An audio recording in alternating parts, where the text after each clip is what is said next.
ये कहानी 7 दोस्तों की है जो एक ऐसे गांव में फंस गए थे जिसे लोग पूरी तरह से डरावना मानते थे।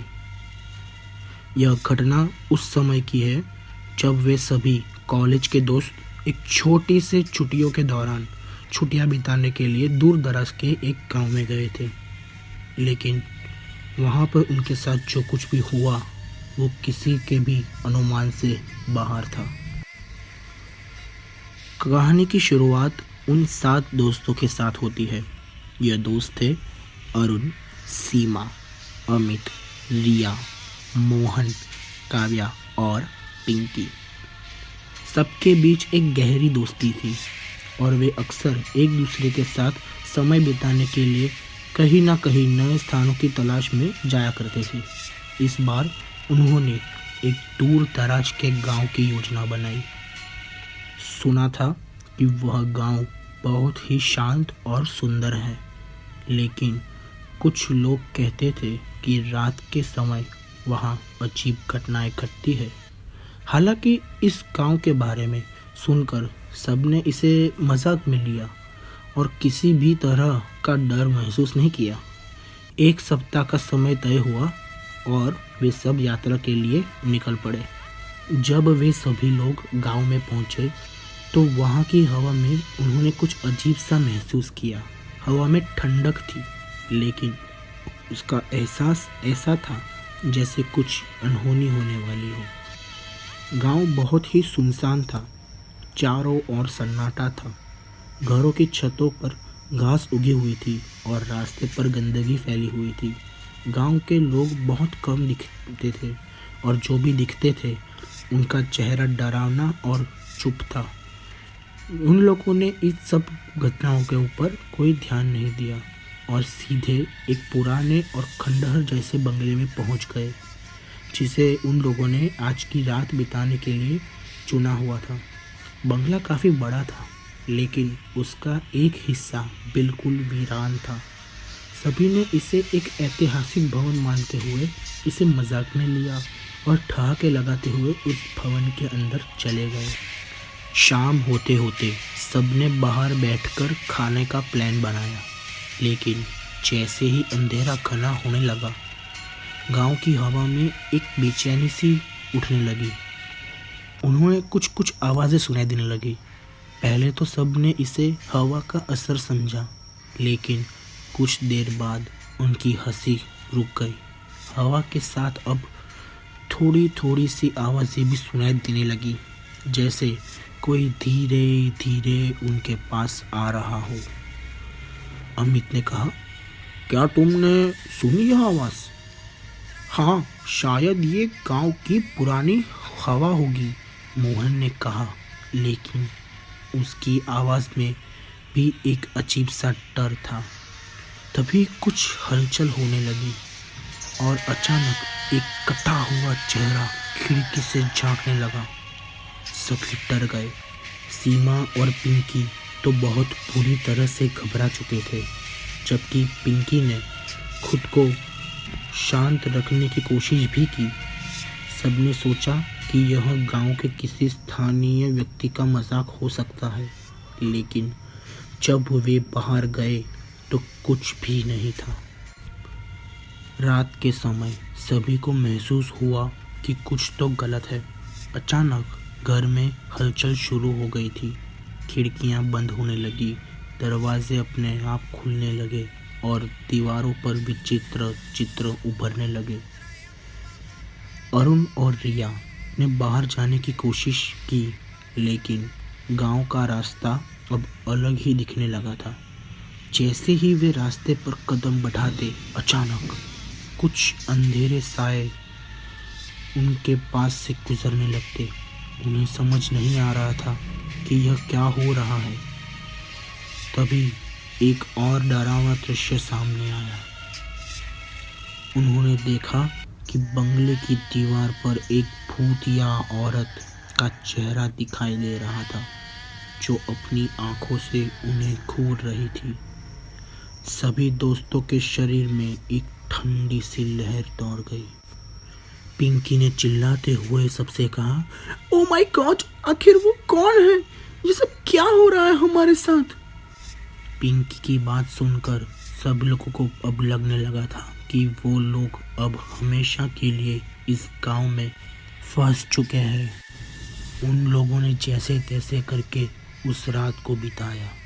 अगली सुबह होते ही उन सभी दोस्तों ने सोचा कि आखिर उनके साथ ये क्या हुआ। ये जानने के लिए उन सभी दोस्तों ने साथ में मिलकर गांव में जाकर इस बात का पता लगाने का फैसला किया। सीमा ने गांव के बुजुर्ग से इस गांव के बारे में पूछा। बुजुर्ग ने धीरे से बताया, यह गांव बहुत पहले एक भूतिया घटना का शिकार हुआ था। 7 लोग मारे गए थे और उनकी आत्माएं अभी भी इस गांव में भटकती है बेटा। इस गांव में रात के समय डरावने दृश्य होते हैं जो किसी को भी मौत के घाट उतार सकते हैं।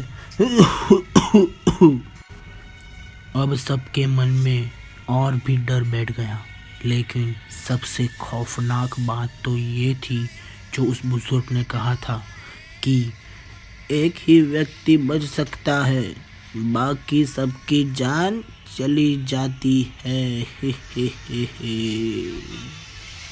उस बूढ़े व्यक्ति के मुंह से यह सुनकर उन सब की रूह कांप चुकी थी, लेकिन उन्होंने यह सोचा कि शायद यह बुजुर्ग हमें उल्लू बना रहे हैं, यह बस एक डरावनी कहानी होगी, और यह उन्होंने अपने आप को दिलासा देने के लिए कहा था।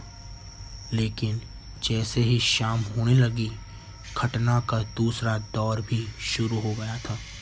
अचानक से ही वह सब देखते हैं कि पिंकी गायब हो चुकी है। सभी उसे ढूंढने लगते हैं, लेकिन कहीं भी उसका पता नहीं लग रहा था। डर के साए में सबने सोचा कि अब कुछ बहुत ही गलत होने वाला है। अचानक एक एक करके सभी दोस्त गायब होने लगे।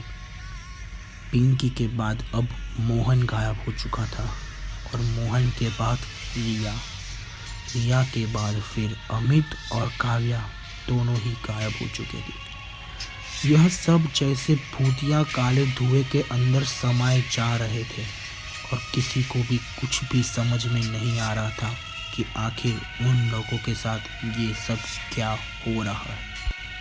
5 लोगों के गायब होने के बाद अब उस घर में सिर्फ अरुण और सीमा सबसे आखिर में बचे थे। अब उन दोनों को ये काम करना था कि इस गांव से कुछ भी करके बाहर निकलना था। लेकिन अब उन्हें भी पता चल चुका था कि ये गांव वास्तव में एक भूतिया गांव है, और कोई भी इस गांव से बाहर नहीं जा सकता। उन्हें भागने की कोशिश भी की, लेकिन जिस दिशा में भी वे लोग गए, वो सारा रास्ता मिलकर उन्हें उसी घर में वापस ले आता। एक रात जब वे दोनों पूरी तरह से थक चुके थे और अपने दोस्तों को खोने का गम मना रहे थे, तभी अरुण को एक आवाज़ सुनाई देती है। वह आवाज़ कह रही थी, तुम बच गए हो, लेकिन तुम अकेले रहोगे। अरुण ने पीछे मुड़कर देखा तो सीमा गायब हो चुकी थी। अपने सभी दोस्तों को खोने के बाद अब अरुण बहुत ही ज़्यादा मायूस और डरा हुआ महसूस कर रहा था, लेकिन अब वो सिर्फ अकेला बचा था। उसने बड़ी ही मशक्क़त के साथ इस गांव को छोड़ने की कोशिश की, लेकिन जब वह इस गांव से बाहर निकला तो उसने पाया कि वह वापस से उसी घर में लौट आया था। उसने सोचा कि यह मेरी मानसिक स्थिति का असर हो सकता है, लेकिन फिर उसने बार बार कोशिश की और अंत में वो उसी घर में वापस लौट आता। यह देखकर अब अरुण समझ चुका था कि वो इस भूतिया गांव में फंस चुका है। अरुण की आंखों में डर था। वह जानता था कि वह अब कभी इस गांव से बाहर नहीं निकल सकेगा। यह कहानी हमें सिखाती है कि कभी भी किसी अज्ञात स्थान की ओर जाना जोखिमपूर्ण और जानलेवा हो सकता है। खासकर वह सब जगहें जो बुरी घटनाओं और भूत प्रेतों से संबंधित होती है।